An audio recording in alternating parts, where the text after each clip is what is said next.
상담 연구 방법론 출제 토픽 13번째 실험 설계 외적 타당도 이제 실전 문제 풀이입니다. 자, 1번 문제입니다. 실험 연구의 타당도에 대한 설명으로 옳지 않은 것은 그러니까 외적 타당도, 내적 타당도 다 종합적으로 묻는 문제죠. 내적 타당도란 독립변인에 의해 종속변인의 변화가 발생하는 정도를 의미한다. 그죠? 다른 변인이 아닌 어떤 하나의 특정 독립변인이 원인이야! 라고 말할 수 있는 정도죠.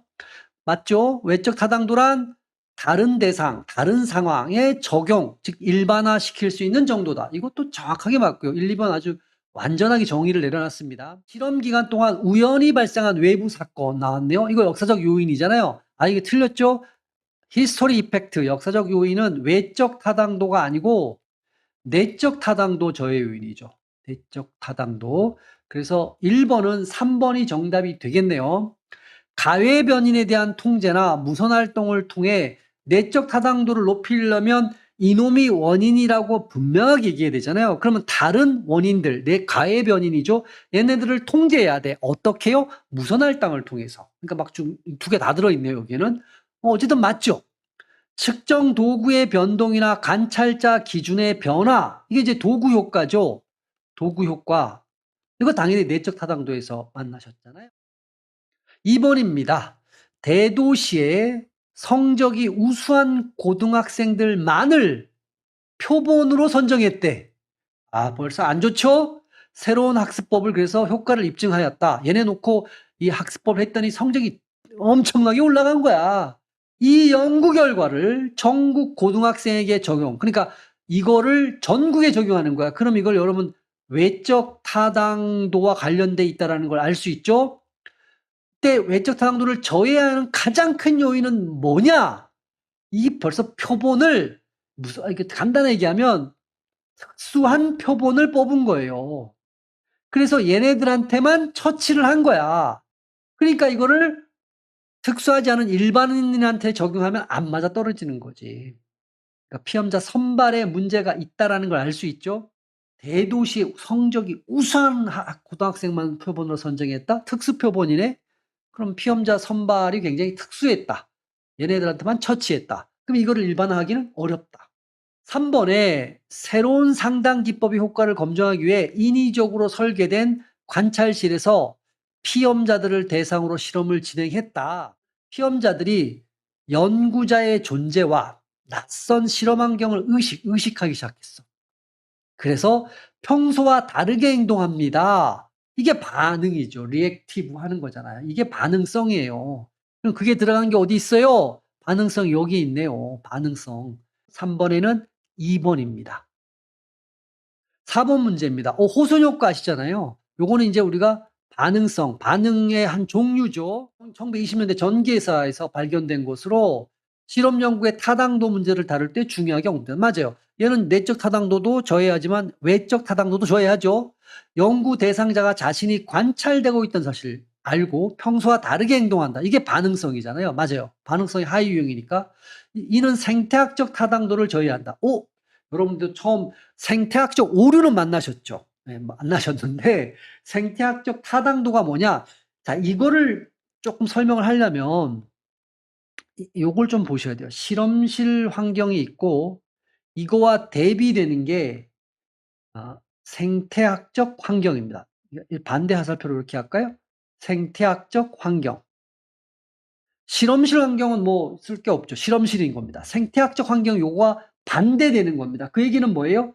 자연스럽다라는 거, 인위적이지 않다라는 거야. 자연스러운 현실 세계를 얘기한다. 이런 얘기예요.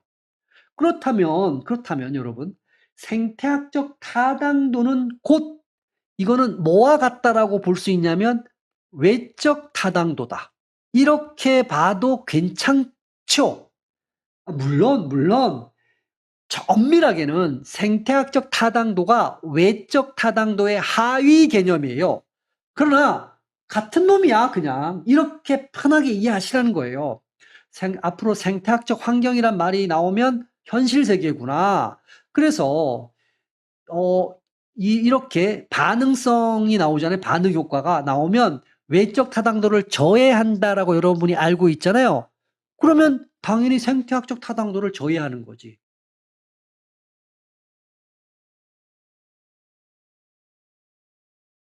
자, 세 번째입니다. 피험자가 실험 처치 효과가 있다고 믿는 기대감. 이 개입되는 이게 플라시보 효과잖아요. 아, 이거는 말이 안 돼. 이걸 플라시보 효과를 통해 호소력 효과는 더욱 강화된다. 이게 3번이 일단은 말이 안 되는 이유를 조금 설명하고. 이 답은 3번이에요. 옳지 않은 걸 골라야 되니까. 일단은 여러분, 호선 효과하고 이 플라시보 이펙트, 플라시보 효과는 독립적입니다. 독립적. 독립적이다. 그러니까 관련이 없다. 독립적 현상이다. 호선 효과가 누가 누구의 원인으로 작용할 수 없다라는 거야. 선행 조건으로 작용할 수는 없어요. 근데 여기 마치 보면 플라시보 효과가 원인이고 그래서 호선 효과가 결과로 더 세진다. 뭐 영향을 준다 이런 식으로 나와 있잖아요. 아니에요.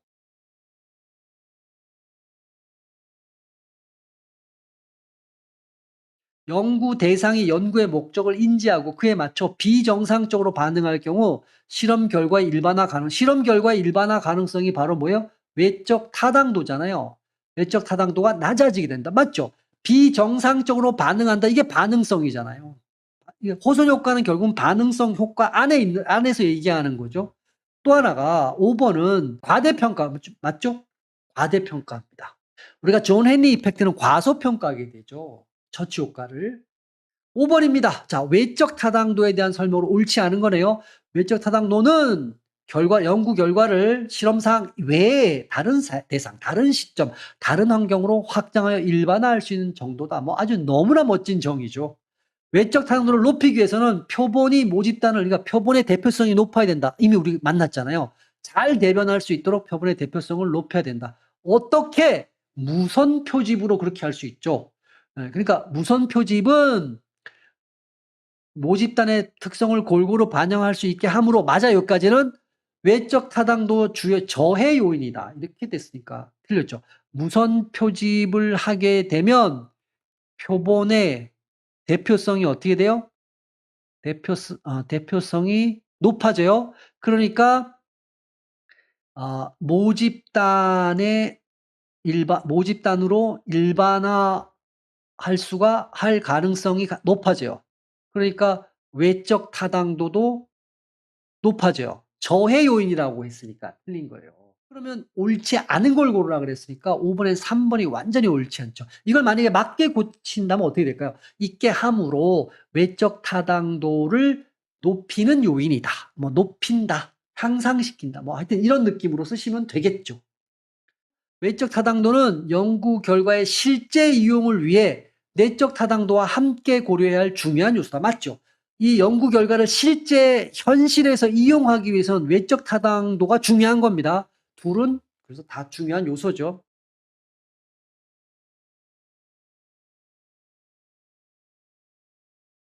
표본 추출 과정에서 모집단의 이질적 요소들을 의도적으로 배제하고 동질적 표본만 포함시켜서는 안 된다. 당연한 거죠. 예를 들어서 여러분 모집단에다 적용하려고 하는데 이 모집단의 특성이 이질적입니다.